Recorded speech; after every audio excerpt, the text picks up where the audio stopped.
ایک اور ذاکر شیعہ کہتا ہے کہ اللہ عز و جل نے اپنے تقدیری امور کے جتنے فیصلے ہیں، ذرا اس غلو پہ غور کرنا، اس بنیادی سبب پہ غور کرنا، اللہ عز و جل کے تقدیری امور کے جتنے فیصلے ہیں وہ فیصلے پہلے حسین پر اترتے ہیں، پھر حسین کے گھر سے آگے جاتے ہیں۔ باقاعدہ وہ شکل بنا کر اپنی اس سیڑھی میں کیا کہتا ہے کہ اللہ کا حکم حسین پہ اترتا ہے اور اس کے سامنے آ کر یوں کھڑا ہو جاتا ہے اور پوچھتا ہے حسین بتا میں کدھر جاؤں۔ امام حسین کی زیارت مطلقہ میں سرکار کی زری کے سامنے کھڑے ہو کے یہ کہنا پڑتا ہے کہ اے اکبر کے بابا میں گواہی دے رہا ہوں، اراؤۃ الرب فی مقادیر امورہ تہبط الیکم وتصدر من بیوتکم، کہ اللہ کی تقدیری معاملات کے جتنے ارادے ہیں وہ پہلے تم پہ نازل ہوتے ہیں، پھر تمہارے گھر سے صادر ہوتے ہیں۔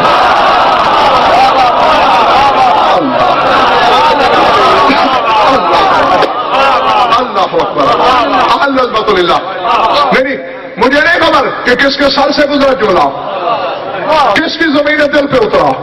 ارادۃ الرب، رب کے ارادے، فی مقادیر امور ہی، تقدیر کے امور میں، تہبط الیکم، آپ پر اترتے ہیں، وتصدر من بیوتکم، پھر آپ کے گھروں سے صادر ہوتے ہیں۔ اب اللہ پہ بھی ایک فتویٰ لگا، جس کا ارادہ آ کر حسین سے پہلے پوچھتا ہے کہاں جاؤں۔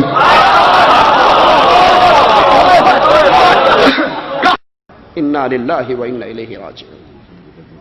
یہ مالک عز و جل کی قوتوں کو حسین کے حکم کے اندر قید کر رہا ہے، اور وہ مالک تو وہ ہے جو کہتا ہے اگر میں عیسیٰ کو، اس کی ماں مریم کو، ومن فی الارض جمیعا، اور زمین میں جتنے ہیں سب کو اٹھا کر جہنم میں ڈال دوں، مجھ سے کوئی پوچھ نہیں سکتا۔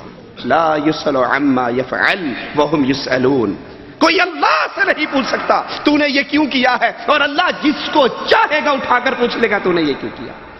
مالک تو یہ کہتا ہے اپنے نبی کے بارے میں، لو تقول علینا بعد الاقاویل، اگر میرا نبی میرے ذمے کو جھوٹ لگا دے، میں اس کو اس کے داہنے ہاتھ سے پکڑ لوں، اس کی شہرت کو کاٹ دوں، تم میں سے کوئی اپنے نبی کو چھڑا بھی نہ سکے۔ اور یہاں کہتا ہے یہ ذاکر کے نہیں، اللہ کی تقدیری امور کے سارے فیصلے حسین کے اوپر نازل ہوتے ہیں، پھر حسین کی مرضی سے، حسین کے گھر سے وہ نافذ ہوتے ہیں۔ کہتا ہے کہ حسین، علی، فاطمہ، حسن، یہ 12 امام اور ایک خاتون جنت اور ایک رسول، یہ 14 اللہ نے جتنی مخلوقات کو پیدا کیا ہے یہ ان مخلوقات کی تخلیق میں واسطہ ہیں، اور اگر یہ نہ ہوتے تو دنیا میں کوئی چیز پیدا نہ ہو سکتی۔ لا حول ولا قوت، لیکن جس کو حکم دے رہا ہے اس میں پیدا ہونے کی طاقت ہی نہیں ہے، تو یہ ہمارے 12 امام مل کے اس کے اندر پیدا ہونے کی طاقت پیدا فرماتے ہیں۔ اللہ کہتا ہے کن ہو جا، وہ نہیں ہو سکتا جب تک یہ 12 مل کر اس کے اندر پیدا ہونے کی قوتیں پیدا نہ فرما دے۔ ابھی 4 دن پہلے کی بات ہے، میں کوئی زیادہ پرانے مجتہد کا نام نہیں لے رہا، آقا سید محمد شیرازی، انہوں نے 3 جلدیں لکھی ہیں من فقہ الزہرا، اس کا نام ہے، بی بی کے اسی خطبے کا حوالہ دے کے فرمایا لوگوں تم نے کیا سمجھا، کیا کہہ رہی ہے بی بی کہ ہم خالق میں اس کا وسیلہ ہے، یہ نہیں کہ ہم صرف اللہ تک ملاتے ہیں۔ محمد شیرازی فرماتے ہیں بی بی کے کہنے کا مقصد یہ ہے کہ آدم ہو یا غضنفر، چونٹی ہو یا ہاتھی، جن ہو یا بشر، انسان ہو یا فرشتہ، کوئی شے اللہ خالق کرتا ہی نہیں جب تک درمیان میں وسیلہ ہم نہ بنے۔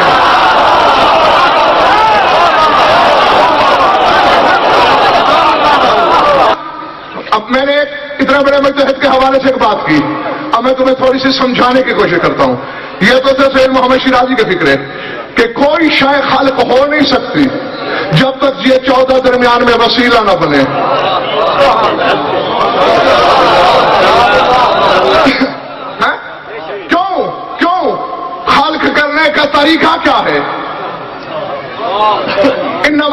اذا اراد شيئا ان يقول له كن فيكون. اللہ حمدانی صاحب کون کہتا ہے وہ شے ہو جاتی ہے. اب جسے کہا جا رہا ہے کہ ہو جا, اس میں ہونے کی صلاحیت تو ہو. ایک شے وجود ہی نہیں رکھتی, بس وہ زبان بے زبانی سے ارادے میں کہتا ہے ہو جا. نہ ہونے کو ہونا کرنے والے یہ جودا ہیں. یہ وہ غلوف کا راستہ جو شرک کا بنیادی دروازہ ہے, جس کے ذریعے سے شرک داخل ہوتا ہے, جس کے ذریعے سے شرک پہنچتا ہے.